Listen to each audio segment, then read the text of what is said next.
ஸ்ரீமதே ராமானுஜாய நமஹ. இன்றைக்கி ஸ்ரீ கருட ஜெயந்தி, ஆடி சுவாதி தான் ஸ்ரீ கருடாழ்வாருடைய திருநக்ஷத்திரம். எல்லா கோவில்லையும் விமர்சையாக கொண்டாடுவா. அதுவும் ஆழ்வார் திருநீரில் ரொம்ப விமர்சையாக கொண்டாடப்படுகிறது. இங்கே கோவிலில் நம்ம போன உடனே வடகிழக்கு மூலையில் மதில் சுவருக்கு மேலே பக்ஷிராஜாவுடைய திருவுருவம், அதாவது சிற்பமாக வடிக்கப்பட்டிருக்கு. அவருக்கு ஒரு மாதமே சுவாதி நட்சத்திரத்துக்கு திருமஞ்சனம் பண்ணுவாளாம். ஆடி சுவாதி இன்னும் விசேஷம். 10 நாள் உற்சவமே நடக்கிறது இங்கே.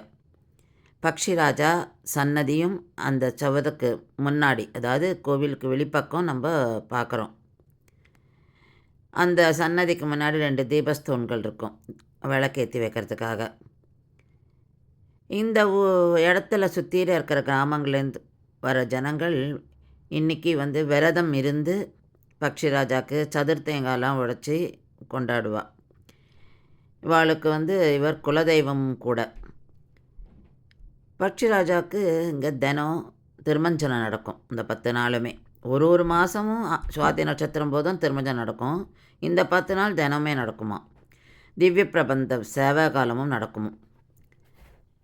இன்றைக்கி இங்கே பக்ஷிராஜாவுக்கு அமிர்த கலசம் அப்படின்ற கொழுக்கட்டை, அந்த கொழுக்கட்டையோட பேர் அதை நைவேத்தியம் பண்ணுறா.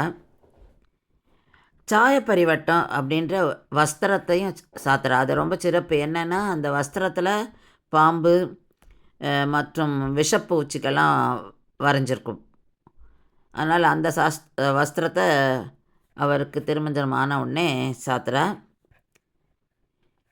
ஏன் இங்கே பக்ஷிராஜாவை இவ்வளோ சிறப்பாக கொண்டாடுறா அப்படின்றதையும் நம்ம அடுத்த வீடியோவில் பார்க்கலாம். ஒரு காரணம், நம்மாழ்வாரால் மங்களாசாசனம் பண்ணப்பட்டிருக்கு.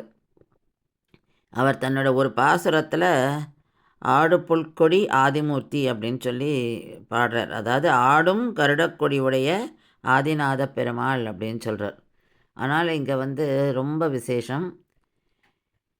அடுத்த வீடியோவில் நம்ம ஏன் இங்கே இவ்வளோ ஸ்பெஷலாக, இவ்வளோ விமர்சையாக இந்த ஆடி சுவாத்தியை கொண்டாடுறா அப்படின்றத நம்ம பார்க்கலாம். ஸ்ரீமதே ராமானுஜாய நமஹ.